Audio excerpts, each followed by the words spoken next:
Jaunaren poza eta ongia zurekin senide. Gaurkoan ere, Paskuaren ondorio dugu, ospakizunaren ardatza. Jesus berpiztuak honela ziurtatu zuelako, bere presentzia bere adiskide eta jarraitzaileen artean. Eta ez nola nahi bere oroimena sustatzeko modua, baizik eta guk bere izaeraren benetako partaidetza izan genezan.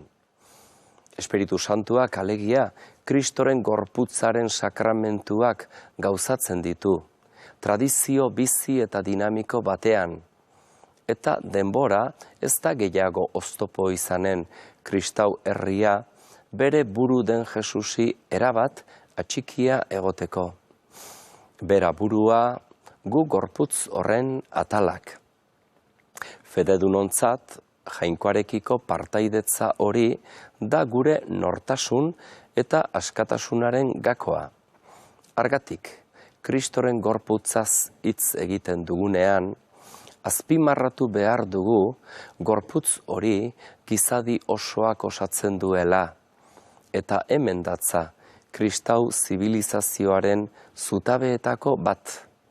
Norbanako ez da inor geuretzat. Familia zabal baten partaide baizik. Individualtasuna hain goraipatua den honetan, ia modu obsesibora iritsiz, geuk gaurko igande honetan taldekide izateko poza dugu. Maitasunezko herri bat osatzeko grinak bihotz berotzen gaituelako. Kristoren gorputz eta odol guztiz santuaren jai honetan, giza jakinduriara daraman intuizio bikaina jasotzen dugu.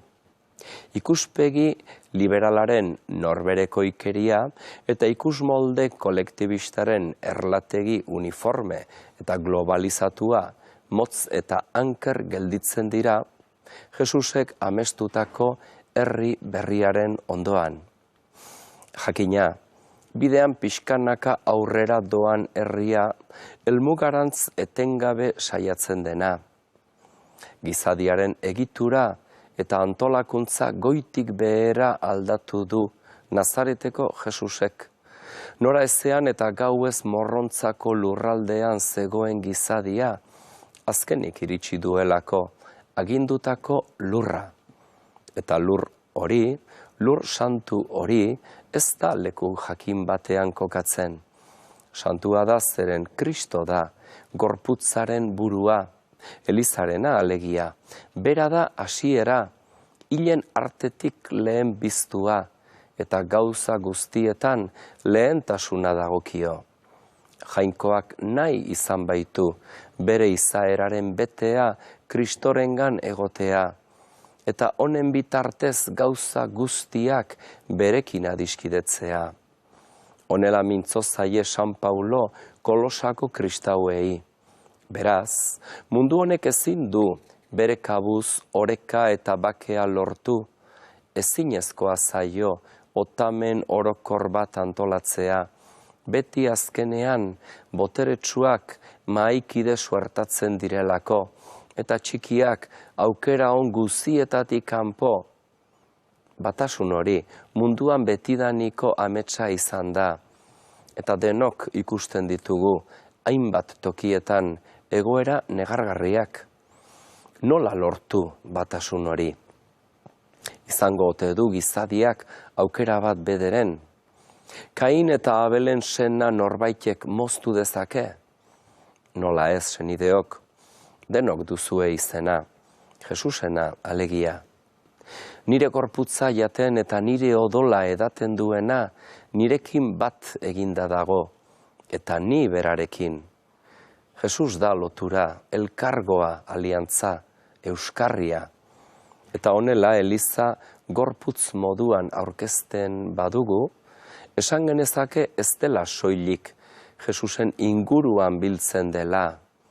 Are gehiago, beti berarengan bat egina da, bere gorputz bilakatua, eta denok gorputz horren atal.